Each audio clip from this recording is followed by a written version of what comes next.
Bring the body out. I want to see it right now. That was Karen's voice, shrill and commanding, slicing straight through the morning calm on Lake Clearwater. Like, honestly, who starts a day by screaming at their neighbors? Two guys dressed as cops, though you could tell something was off just by how they carried themselves, came storming onto my deck, pistols drawn, looking at me like I was a deer frozen in headlights.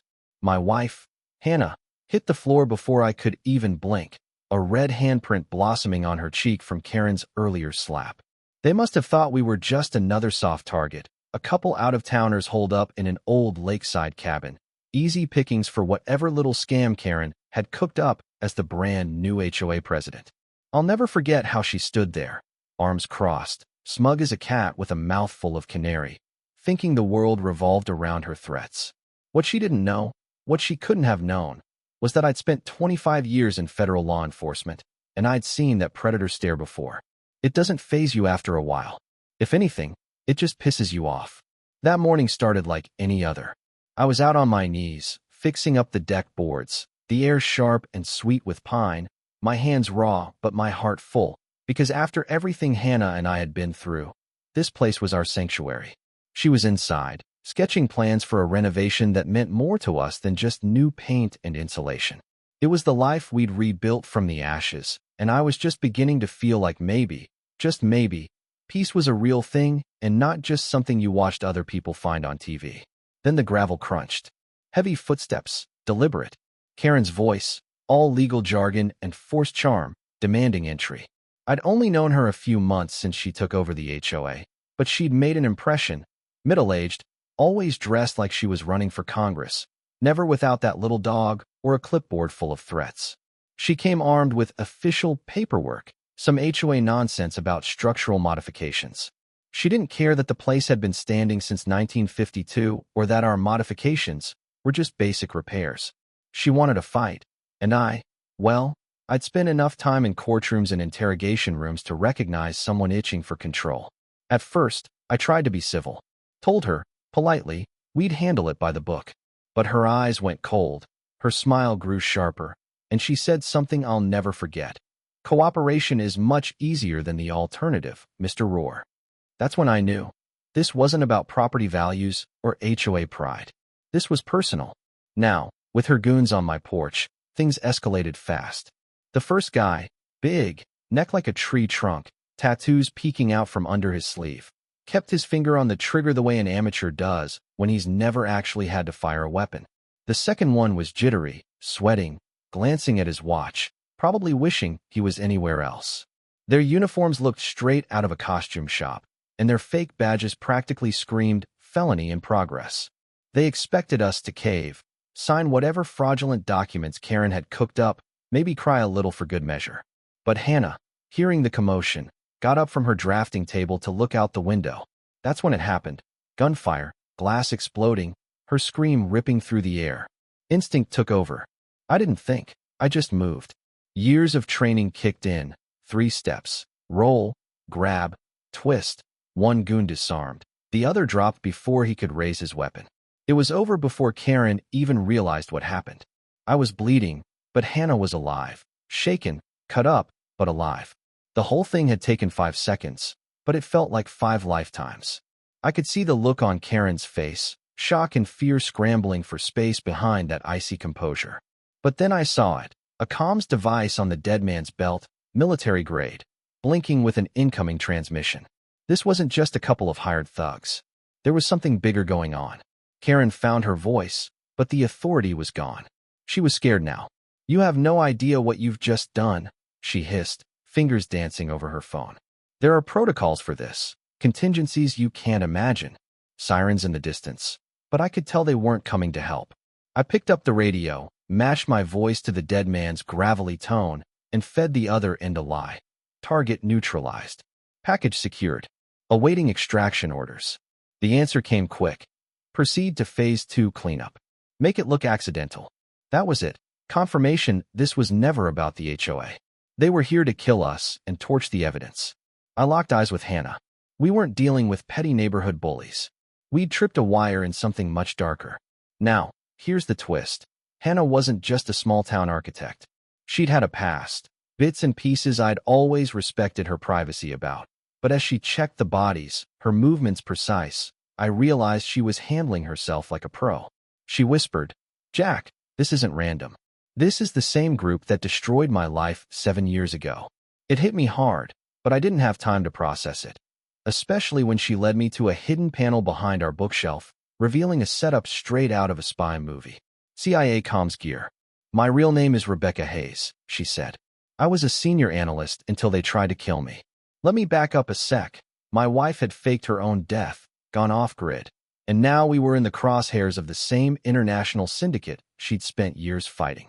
We tuned into the radio tower behind our cabin, a historical landmark that was really her lifeline to her old CIA contacts. The group after us? The Frontier Syndicate. Not just corrupt HOA board members, but a global network, building underground cities for the elite, planning to trigger chaos and rule from below while the rest of us burned. All that stood between them and their plan was a cabin on a lake, and two people too stubborn to lay down. In those next frantic hours, everything changed. The FBI's most wanted alert came across the radio.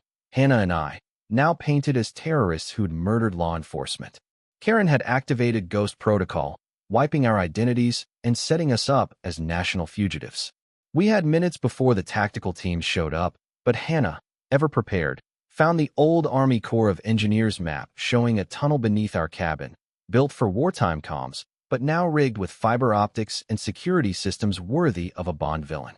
We pried open the hidden entrance, stumbled through darkness that smelled like old secrets and ozone, and emerged on an island in the middle of the lake, right beneath the Syndicate's newest facility.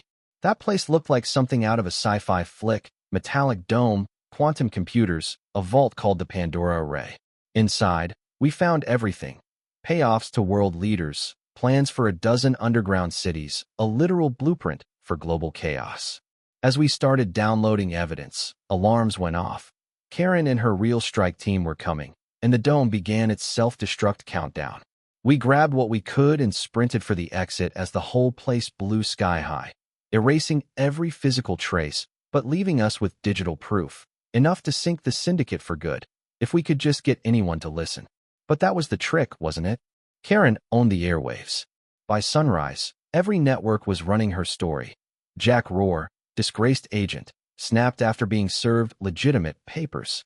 His accomplice, a woman with ties to foreign spies, helped him murder 2 officers and blow up the evidence. We watched the news from a cold hunting shack, listening as they made us out to be monsters. That's when we decided, if Karen could use media, so could we. Hannah hacked her old CIA broadcast codes, and I used my law enforcement contacts to access the emergency transmission tower. At 8 p.m., right in the middle of Karen's live interview, we cut the feed. "My name is Jack Rohr," I said, staring straight into the lens. "You've been lied to. We showed the world everything: bank transfers, intercepted calls, video of leaders taking bribes. It worked, kind of." Social media exploded. Millions saw the truth. But Karen wasn't finished. She called, her voice chilling. "You have something that belongs to me. If you want the boy to live, bring it to the warehouse." Her own son, Michael, had become our leverage point. A 12-year-old who'd been quietly recording her for months, gathering proof she'd murdered his father, orchestrated these crimes, and intended to wipe out anyone in her way. On live TV, Michael walked onto the set, confronted his mother, and played back recordings of her confessing. The entire nation heard her say, "We need to handle this the same way we handled his father." Karen lunged at him, but security tackled her, and in that moment, the mask came off for good.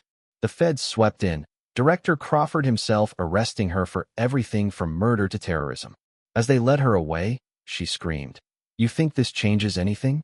The Frontier Syndicate is everywhere."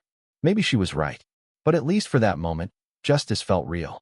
18 months later, the trials were over. Karen got life. 57 leaders around the world toppled.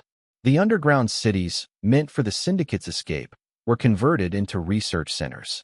Michael, who started this story as a scared, invisible kid, had become our son in every way but blood, working to help others caught in the same kind of evil. Hannah went back to intelligence work, but this time on her own terms. I got a new job, investigating the kind of conspiracy we'd just survived. Some nights, when the sun dips low and the lake's surface looks like molten gold, I sit on the deck and watch Michael skip stones while Hannah sketches out plans for the Marcus Duval Memorial Center. The world's not perfect. Evil never really goes away. But sometimes you fight, and you win, and you get to share a meal with the people who made it all worth it.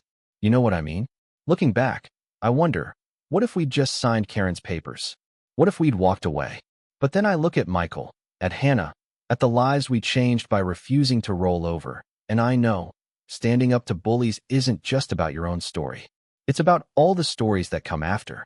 So what do you think? Was it worth it? Did we do the right thing? I want to hear your take. Drop your thoughts in the comments, share your own story, or tell me, what would you have done if someone tried to steal your life and rewrite it from the shadows? Let's keep this conversation going. Justice, in the end, is all of us, together, refusing to let the darkness win.